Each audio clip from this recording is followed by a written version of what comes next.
ప్రేక్షకుడికి నమస్కారం. గోపురానికి స్వాగతం. ఈరోజు గోపురంలో సాంప్రదాయాలు చెప్పుకునే ముందుగా అర్చనలో మన ఇష్టదైవాన్ని స్మరించుకుందాం.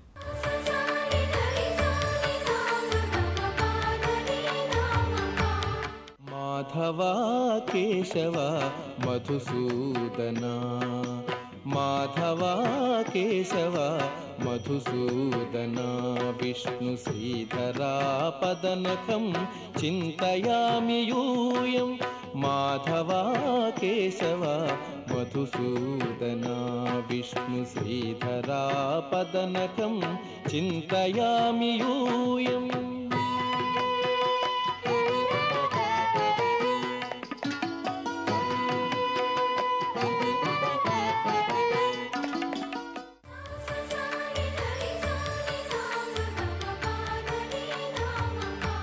ఇంటికి వచ్చిన వాళ్ళకి మజ్జిగ తేట ఇవ్వాలని ఎందుకంటారు? అసలు ఈ రోజుల్లో ఎవరూ అనటం లేదు. పూర్వకాలం మనకి సాంప్రదాయంగా ఉండేది. ఇంటికి ఎవరైనా వచ్చారు అంటే కాస్తంత మజ్జిగ తేట ఇచ్చేవాళ్ళు. అది తాగి హాయిగా వాళ్ళు సంతోషంగా మాట్లాడి వెళ్తూ ఉండేవాళ్ళు. కొంతమంది మజ్జిగనేమో మజ్జిగ అంటుంటారు, కొన్ని ప్రాంతాల్లో చల్ల అంటూ ఉంటారు. మధించగా వచ్చినటువంటిది మజ్జిగ అనేది, చిలకగా వచ్చేటువంటిది చల్ల. ఏది వాడినా ఏ పదం వాడినా కూడా ఒకటే. ప్రాంతీయాన్ని బట్టి ప్రాంతాన్ని బట్టి కొంతమంది చల్ల అని, కొంతమంది మజ్జిగ అని అంటూ ఉంటారు. అసలు మనకి ద్వాపర యుగంలో సత్యభామల గురించి చెప్తున్నప్పుడు చల్లలమ్మకపోతూ ఉంటే కృష్ణుడు అడ్డం వచ్చాడు అనేటువంటి అనేక కథలు కనిపిస్తూ ఉంటాయి. అందుకని ఏ పదం వాడినా కూడా ఒకటే. కాకపోతే మజ్జిగను ఇంటికి వచ్చే వాళ్ళకి ఎందుకు ఇచ్చేవాళ్ళు, ఈ సాంప్రదాయం ఎందుకు వచ్చింది, మజ్జిగ వలన వచ్చేటువంటి ఉపయోగాలు ఏమిటి అనేటువంటి విషయాన్ని ఆధునికులు తెలుసుకోవాలి. ఎందుకంటే పిల్లలంతా కూడా అసలు భోజనం అంటే అమ్మా పెరుగు కావాలి, పెరిగే తింటాం, పెరుగు లేకుండా ముద్ద దిగదు. మజ్జిగ అంటే ఏదో పేదవాళ్ళు వేసుకునేటువంటిది, అసలు శక్తి లేనటువంటి వాళ్ళు వాడేది మజ్జిగ. ధనవంతుడంటే పెరుగు మాత్రమే తినాలి. మజ్జిగ వేసుకుంటే అవమానం, అదేమిటి వాళ్ళు మజ్జిగ పూసుకుంటారు పెరిగేసుకోరు అనేవాళ్ళు కూడా మనకి కనిపిస్తూ ఉంటారు. అసలు మజ్జిగ ఇచ్చేటువంటి సాంప్రదాయం ఏమిటి? ఇంటికి వస్తే ఈ రోజుల్లో మంచినీళ్ళే ఇవ్వట్లేదు, కానీ పూర్వకాలం ఇంటికి వచ్చినటువంటి ప్రతి వాళ్ళకి కూడా మజ్జిగ తేటనిచ్చేవాళ్ళు. ఈ రోజుల్లో మనం ఏం చేస్తున్నాం, కాఫీలు టీలు ఇచ్చి వాళ్ళకు ఉండేటువంటి యాసిడిటీని మరి కాస్త పెంచి పంపించేస్తూ ఉన్నాం. కానీ మజ్జిగ ఇచ్చేటువంటి సాంప్రదాయం అలనాడు మన భారతదేశంలో ఉండేది. ఎవరు ఇంటికి వచ్చినా మజ్జిగ ఇచ్చి మర్యాద చేయాలి. అసలు మజ్జిగనే ఎందుకు ఇవ్వాలండి, ఇంకేమైనా ఇవ్వచ్చు కదా. కానీ మజ్జిగ ఇచ్చేటువంటి సాంప్రదాయం ఎందుకు ఏర్పడింది, మజ్జిగలో ఉండేటువంటి ఉపయోగాలు ఏమిటి అనేది అందరూ తెలుసుకోవాలి. అసలు బామ్మలు పెద్దవాళ్ళంతా చెప్తూ ఉంటారు, పెరుగు వద్దర్రా, రాత్రిపూట పెరుగు తినకండి, పెరుగు కంటే మజ్జిగ మంచిది. ఒకవేళ తప్పనిసరిగా తినాలి అని అనిపిస్తే దాన్ని చిరికి కాస్తంత ఉప్పు శుంఠిపొడి వేసుకోండి తప్ప పెరుగు అట్టే తినమాకండి, పెరుగు అరగదు, పెరుగు వేడి చేస్తుంది, వద్దు అని చెప్పేవాళ్ళు. మజ్జిగ తినండి, కమ్మగా తినండి, మజ్జిగ తినటం వల్ల ఆరోగ్యం అని. అసలు నిజానికి మనకి ఆయుర్వేద శాస్త్రం విషయంలో ఏం చెప్తోంది, మనకి సాంప్రదాయం ఏం చెప్తోంది, మజ్జిగ ఎందుకు తినాలి అనేటువంటి విషయాన్ని మనం తెలుసుకోవాలి. మజ్జిగ మనకి జఠరాగ్నిని పెంచుతుందిట, జీర్ణశక్తిని పెంచుతుందిట. ఆ తర్వాత మజ్జిగ వల్ల మనకి హృద్రోగాలు పోతాయిట, పాండురోగం పోతుందిట. క్షయం ఉన్నవాళ్ళు మజ్జిగ తీసుకుంటే చాలా మంచిదిట. మార్గాయాసాన్ని తీర్చేస్తుందిట. అంటే బాగా నడిచి అలసిపోయి ఇంటికి వచ్చారు, కాస్తంత మజ్జిగ తేట తాగితే చాలు, చల్లబడుతుంది శరీరం, మేఘశాంతి చేస్తుంది, అలసట తీరుతుంది. తర్వాత మనకి మేధస్సుకి శక్తిని పెంచుతుందిట, కళ్ళకి చలువ చేస్తుందిట, ఉదర రోగాల్ని పోగొడుతుందిట. అంతెందుకు చాలామంది ఆమవాతం అంటూ ఉంటారు, మోషన్లో మ్యూకస్ పెడుతూ ఉంటుంది. అలాంటి వాళ్ళు ఏం లేదు, చక్కగా నీళ్ళ మజ్జిగ ఓ గ్లాస్ మజ్జిగ తాగేస్తే చాలు, మ్యూకస్ అంతా వెళ్ళిపోయి పొట్ట హాయిగా ఉంటుంది, కడుపులో తేలిగ్గా ఉంటుంది, వాళ్ళకి ఎలాంటి ఇబ్బంది లేకుండా మజ్జిగ కాపాడుతుంది. అంతేకాదు మజ్జిగకు మరో శక్తి కూడా ఉంది, విషాన్ని విరిచేసేటువంటి శక్తి ఉందిట. మనకి తెలియకుండా, అంటే విషం తిని మజ్జిగ తాగమని ఇక్కడ అర్థం కాదు, ఒక్కోసారి మనకి తెలియకుండానే విష పదార్థాలు మన కడుపులోకి చేరుతాయి. ఈ రోజుల్లో వచ్చేటువంటి రసాయనాలు చల్లినటువంటి పంటలు మనం తింటూ ఉన్నాం. అలాంటి పంటలు తినటం వల్ల మన కడుపులోకి ఎప్పుడైనా విష పదార్థాలు చేరినా, తెలియకుండా ఏదైనా ఆహార పదార్థంలో కానీ నీళ్లల్లో కానీ విష పదార్థాలు మన కడుపులోకి చేరినా కూడా మజ్జిగ రోజు తాగేటువంటి అలవాటు, మజ్జిగ తినేటువంటి అలవాటు ఉంటే ఆ విషానికి ఉండేటువంటి శక్తిని విరిచేసే శక్తి మజ్జిగకి ఉంటుందిట. అందుకని పూర్వకాలం నుంచి తప్పనిసరిగా చివరిగా మజ్జిగన్నం తినమనేవాళ్ళు. బాగా పలచగా మజ్జిగ బాగా పుసుకుని మజ్జిగన్నం తినమనేవాళ్ళు, మజ్జిగ తాగమంటూ ఉండేవాళ్ళు. ఇంటికి వచ్చిన వాళ్ళకి మజ్జిగిస్తూ ఉండేవాళ్ళు, బయట తిరిగి రాగానే గ్లాసులు మజ్జిగ తాగేసేవాళ్ళు. ఇలా మజ్జిగ తాగే అలవాటు ఉండే వాళ్ళకి విషపు పదార్థాలు పొరపాటున కడుపులో చేరినా వాటి వల్ల ఇబ్బంది ఏమీ ఉండదుట. ఎందుకంటే ఆ విషానికి ఉండేటువంటి శక్తిని విరిచేసే శక్తి ఈ మజ్జిగకి ఉంటుందిట. అంతేకాదు నరాల బలహీనతని పోగొడుతుందిట.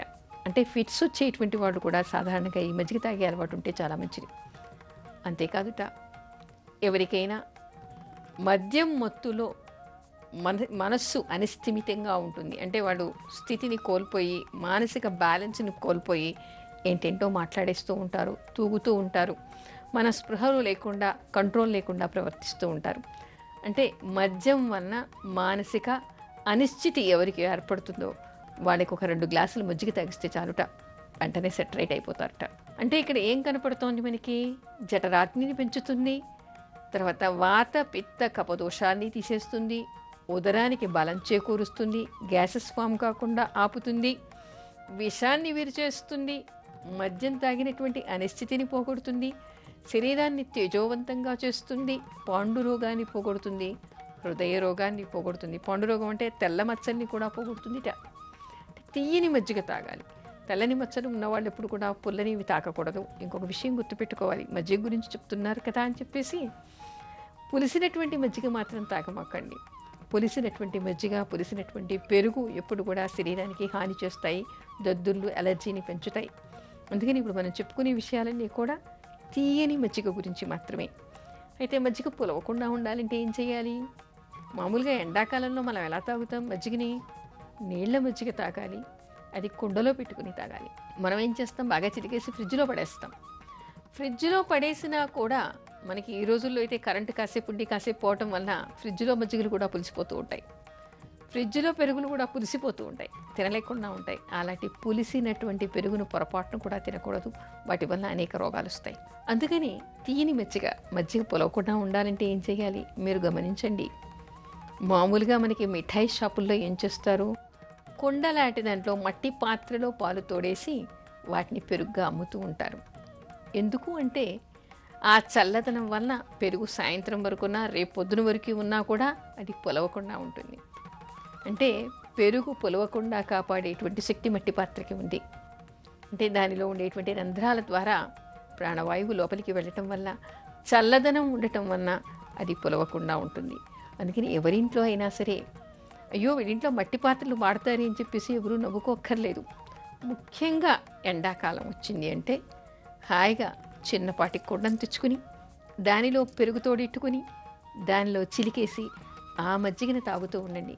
కమ్మగాను, తీయగాను, చల్లగాను ఉంటుంది. ఆ తర్వాత శరీరానికి వేడిని తీసేస్తుంది, ఆరోగ్యాన్ని మీకు ఇస్తుంది.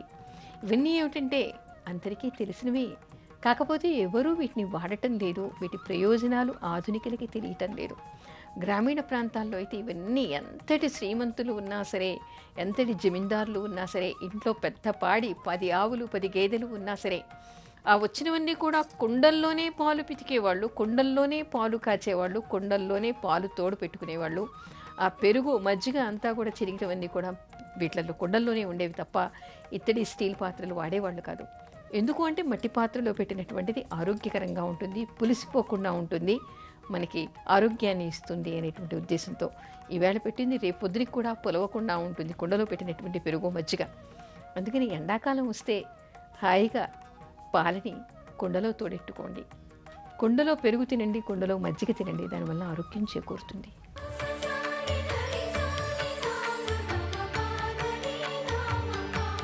మజ్జిగ ఎన్ని రకాలు? అదేమిటండి మజ్జిగకి రకాలేమిటి?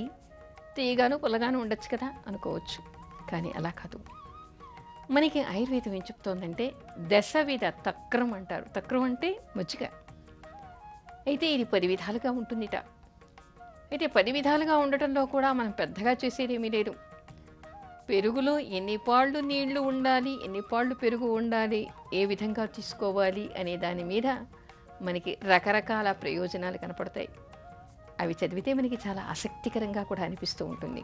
అసలు నిజానికి తియ్యని పెరుగు తీసుకుని దాన్ని బాగా చిలికేసి దానిలో నీళ్లు కానీ ఉప్పు కానీ ఏమీ కలపకుండా ఆ తియ్యని పెరుగు చిలికిన దాన్ని తీసుకుంటే దాన్ని తినటం వల్ల, ఇది తినటం కూడా ఎప్పుడెప్పుడు గ్రీష్మ ఋతువులో అంటే ఎండాకాలంలో, హేమంత ఋతువులో అంటే చలికాలంలో, ఆ తర్వాత శరదృతువులో కూడా దీన్ని తినచ్చుట.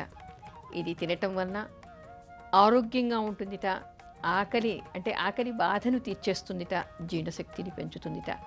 అయితే దీనిలో ఏమీ కలపలేదు.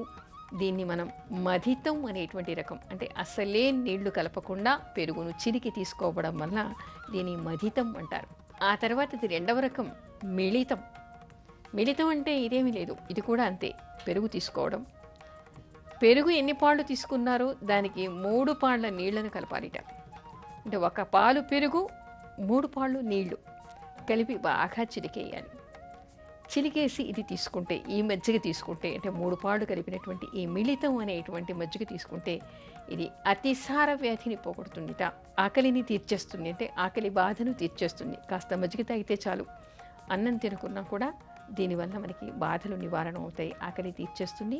తర్వాత అతిసార అంటే నీళ్ల విరోచనాలు అవుతూ ఉంటాయి. ఎండ దెబ్బకి చాలామందికి ఎండాకాలం బయటికి వెళ్ళొచ్చిన తర్వాత అతిసార వ్యాధితో చాలామంది బాధపడుతూ ఉంటారు. అలాంటి వాళ్ళందరికీ కూడా ఇలా ఉండేటువంటి ఈ మిళితం అనేటువంటి మజ్జిగను తీసుకోవటం వల్ల అది దాన్ని అరికొడుతుంది, ఆ మోషన్స్ అన్నీ ఆగిపోతాయి అనేటువంటి విషయం మనకి ఇక్కడ తెలుస్తోంది. ఆ తర్వాత ఉండేటువంటిది మనకి గోళము అనేటువంటి రకం. ఇది 3వ రకం అన్నమాట. దీనిలో ఏం లేదు, 1 పాలు పెరుగు, తియ్యని పెరుగు 1.5 పాళ్ళు నీళ్లు కలపాలి, బాగా చిలకాలి. ఇదేమిటంటే ఆమవాతాన్ని తీసేస్తుందిట, రక్తదోషాన్ని పోగొడుతుందిట, వాత దోషాన్ని పోగొడుతుందిట, విషాన్ని విరిచేస్తుందిట. అంటే ఇక్కడ మనకి ఎన్ని కనపడుతున్నాయి? విషాన్ని విరిచేయటం, ఆమవాతాన్ని పోగొట్టడం. చాలామందికి ఎండాకాలం ఏంటంటే కొత్త ఆవకాయలు తినేస్తూ ఉంటారు, మామిడి పళ్ళు తినేస్తూ ఉంటారు. కొంతమందికి వేడి ప్రకృతి ఉన్న వాళ్ళకి మ్యూకస్ పడుతూ ఉంటుంది. అలాంటి వాళ్ళంతా కూడా 1 పాలు తియ్యని పెరుగు 1.5 పాళ్ళు నీళ్లు కలిపి బాగా చిరికేసి 2 గ్లాసులు మజ్జిగ తాగితే చాలు. లోపల ఉన్నటువంటి విషాన్ని తీసేస్తుంది, ఆమవాతాన్ని పోగొడుతుంది, ఆరోగ్యాన్ని చేకూరుస్తుంది. అంతేకాదు ఇది నేత్ర రోగాల్ని కూడా పోగొట్టి కళ్ళకి చలవ చేస్తుందిట. ఆ తర్వాత ఉండేది మనకి షాడభం. షాడభం అంటే ఇందులో ఏం లేదు, 1 పాలు పెరుగు 5 పాళ్ళు నీళ్ళని కలపాలి. కలిపి దీన్ని బాగా చిరికి తీసుకుంటే జీర్ణశక్తిని పెంచుతుందిట, శరీరానికి కాంతిని ఇస్తుందిట, అంటే చర్మానికి ఒక రకమైనటువంటి కాంతిని చేకూరుస్తుందిట.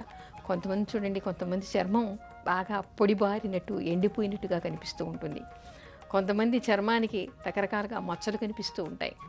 కొంతమంది చర్మం నల్లగా ఉన్నా తెల్లగా ఉన్నా చక్కగా మృదువుగాను మెరుపుతో కాంతితో కనిపిస్తూ ఉంటుంది. అలాంటి చర్మానికి కాంతిని ఇస్తుందిట ఈ షాడభం అనేటువంటి మజ్జిగ. ఆ తర్వాత ఉండేటువంటిది కరమథితం. కరమథితం అంటే ఇక్కడ ఏమీ లేదు, నీళ్లు తర్వాత పెరుగు, తియ్యని పెరుగు సమపాళ్లలో తీసుకుని మామూలుగా మనం ఏం చేస్తాం, కవ్వంతో చిలుకుతాం. ఇది అలా కాకుండా చేత్తో చిలకాలిట.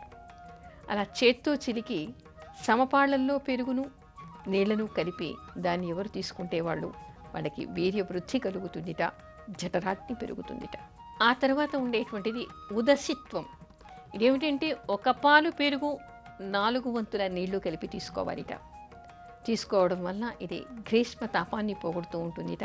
ఆ తర్వాత శరీరానికి మేహశాంతిని చేస్తుందిట, సమస్త రోగాల నుంచి కూడా ఉపశమనాన్ని ఇస్తుందిట. ఇది అంటే ఇందులో నీళ్ళు ఎక్కువగా ఉన్నాయి కదా, 1 పాలు పెరుగు 4 పాళ్ళ నీళ్ళని కలపాలి. ఆ తర్వాత ఉండేది మనకి తక్రం. ఇదేమిటి అంటే 2 పాళ్ళు పెరుగు 1 పాలు నీరు కలిపి బాగా చిలికేసి ఆ తియ్యని మజ్జిగని పుచ్చుకుంటే, ఇది ముఖ్యంగా వసంత ఋతువులో పుచ్చుకోవాలిట. అలా పుచ్చుకోవటం వల్ల వీళ్ళకి శక్తి పెరుగుతుందిట, దాహాన్ని తీర్చేస్తుందిట, దాహార్తిని తీరుస్తుందిట, మార్గాయాసాన్ని తీర్చేస్తుందిట. అంతేకాకుండా దీనిలో కాస్తంత శొంఠిపొడి, మిరియాల పొడి, పిప్పళ్ళ పొడి కూడా వేసి పుచ్చుకుంటే ఇది ఇంకా ఆరోగ్యప్రదంగా చెప్తూ ఉన్నారు. ఇది ముఖ్యంగా వసంత ఋతువులో 1 కుండలో మజ్జిగ పోసి దానిలో శొంఠి, మిరియాలు, పిప్పళ్ళ పొడి కూడా వేసి పుచ్చుకుంటే ఆరోగ్యానికి ఎంతో మంచిది అనేటువంటి విషయం కూడా మనకి కనపడుతుంది. ఆ తర్వాత ఉండేటువంటిది దండాహతం. ఇది 1 వంతు పెరుగు 2 వంతుల నీళ్లు కలిపి కవ్వంతో బాగా చిలికి పుచ్చుకుంటే ఆరోగ్యానికి చాలా మంచిదిట, ఆకలిని తీర్చేస్తుంది. ఇది ఏ కాలంలో అయినా పుచ్చుకోవచ్చుట. అంటే 1 వంతు తీయని పెరుగు 2 వంతుల నీళ్లు కలిపి తీసుకోవాలి. ఏ కాలంలో తీసుకున్నా కూడా ఇది ఆరోగ్యప్రదంగానే ఉంటుందిట. ఆ తర్వాత ఉండేటువంటిది అతి మిళితం. ఇది 10వ రకం. దీనిలో ఏమిటంటే 1 పాలు తీయని పెరుగు 9 పాళ్ళ నీళ్లు కలపాలి, బాగా చిలకాలి. ఈ మజ్జిగ తాగటం వల్ల ముఖ రోగాల్ని పోగొడుతుందిట. ముఖంలో ఉండేటువంటి రోగాలంటే దంత రోగాలు, నోటిలో ఉండేటువంటి కురుపులు, లాలాజలం బాగా కొంతమందికి పైచ్యమై బాగా లాలాజలం ఊరుతూ ఉంటుంది. అలాంటి వాళ్ళకి, చెవిలో వచ్చేటువంటివి, కంటిలో వచ్చేటువంటి వ్యాధులకి, గొంతులో వచ్చేటువంటి వ్యాధులకి అనేక రోగాల్ని పోగొట్టేటువంటి శక్తి దీనికి ఉందిట. అంతేకాదు మరొక ఆసక్తికరమైనటువంటి విషయం కూడా, అది ఆధునికులకి చాలామందికి తెలియదు. పూర్వకాలం గ్రామీణ ప్రాంతాల్లో మనకి బామ్మలు అమ్మమ్మలు ఏం చేస్తుండేవాళ్ళు, వంట చేసేప్పుడు ఎండాకాలం కానీ మజ్జిగ ఎక్కువ ఉంటే కానీ మెంతి మజ్జిగ అని చెప్పేసి మజ్జిగ బాగా చిరికేసి కొత్తిమీర, కరివేపాకు, 4 పచ్చిమిరపకాయలు వేసేసి దానిలో నేతిలో పోపు చేసేవాళ్ళు. ఆ నేతితో పోపు చేసిన తర్వాత ఆ పోపు కూడా ఏ విధంగా చేసేవాళ్ళు, ఒక ఇనుప గరిటె తీసుకుని దానిలో కాస్తంత నెయ్యి వేసి పోపు సామాగ్రి వేసి చిటపడలాడించి ఏకంగా ఆ గరిటెని మజ్జిగలో ముంచేసేవాళ్ళు. ఇదేమిటి, ఇలా ఎందుకు చేస్తున్నారు అని మనకి చిన్నప్పుడు అర్థమయ్యేది కాదు. కానీ ఆయుర్వేదం చదివితే మనకి అర్థమవుతుంది. ఎప్పుడైతే ఇనుప గరిట కాల్చి ఈ మజ్జిగలో ముంచేస్తారో, కాలినటువంటి అంటే ఎర్రగా కాలుతుంది కదా, దానివలన మజ్జిగలోకి ఇనుప ధాతు చేరుతుందిట. ఆ ఇనుప ధాతు చేరి దానిలో పోపు సామాను కూడా మనకి ఏమిటి, జీలకర్ర, ఆవాలు, కొత్తిమీర, పచ్చిమిర్చి ఇలాంటివన్నీ వేస్తాం, తగినంత ఉప్పు వేస్తాం, నెయ్యి, ఆవు నెయ్యితో పోపు చేస్తాం. ఇలా చేయటం వల్ల ఇనుప ధాతు దానిలోకి చేరటం వలన కడుపులో మంటని తగ్గిస్తుందిట. అది కడుపులో మంటని తగ్గించటం, తర్వాత విషాన్ని హరింపచేయటం, ఆకలిని పెంచటం, తర్వాత పొట్టలో చేరేటువంటి గ్యాస్నంతా కూడా అది తీర్చేస్తుందిట. ఆ విధంగా కూడా మజ్జిగని పుచ్చుకోవచ్చు అంటారు. అంటే మజ్జిగని ఎన్ని రకాలుగా మనం చెప్పుకున్నాం, 10 రకాల మజ్జిగ. ఒక్కొక్క రకంలో ఒక రకమైనటువంటి ఉపయోగం మనకి కనపడుతోంది. అందుకే పూర్వకాలం నుంచి కూడా మనకి ఇంటికి వచ్చేటువంటి వాళ్ళకి మజ్జిగని ఇస్తూ ఉండేవాళ్ళు, మజ్జిగన్నం తింటూ ఉండేవాళ్ళు. ఎంత శ్రీమంతులైనా సరే తప్పనిసరిగా మజ్జిగన్నం తింటూ ఉండేవాళ్ళు, మజ్జిగ తాగుతూ ఉండేవాళ్ళు. అందుకని పెరుగు కంటే మజ్జిగ ఆరోగ్యప్రదం అనేటువంటి విషయాన్ని ఆధునికులు తెలుసుకోవాలి.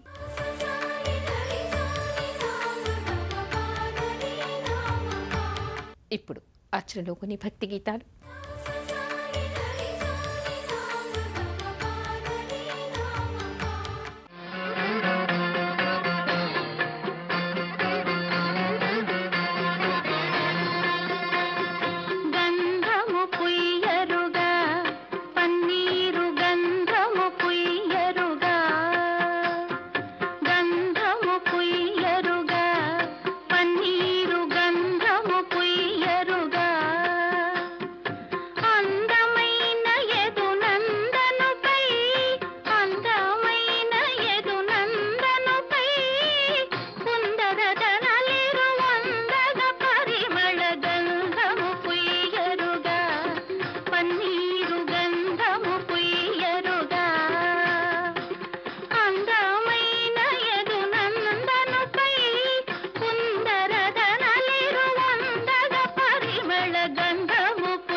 తిలకముదిద్దరుగా కస్తూరి తిలకముదిద్దరుగా, తిలకముదిద్దరుగా కస్తూరి తిలకముదిద్దరుగా, కలకలమను ముఖ కళగని సొక్కుచు, కలకలమను ముఖ కళగని సొక్కుచు, పలుకుల నమృతములొలికే స్వామికి గంధము పుయ్యరుగా పన్నీరు, గంధము పుయ్యరుగా, గంధము పుయ్యరుగా పన్నీరు, గంధము పుయ్యరుగా.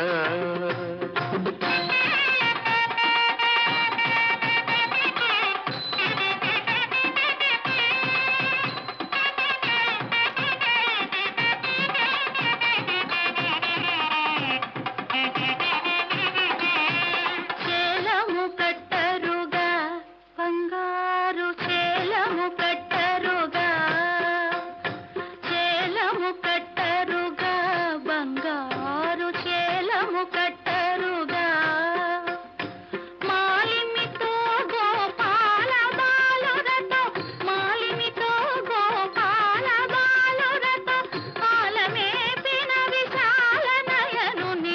గంధము పుయ్యరుగా పన్నీరు గంధము పుయ్యరుగా గంధము పుయ్యరుగా పన్నీరు గంధము పుయ్యరుగా.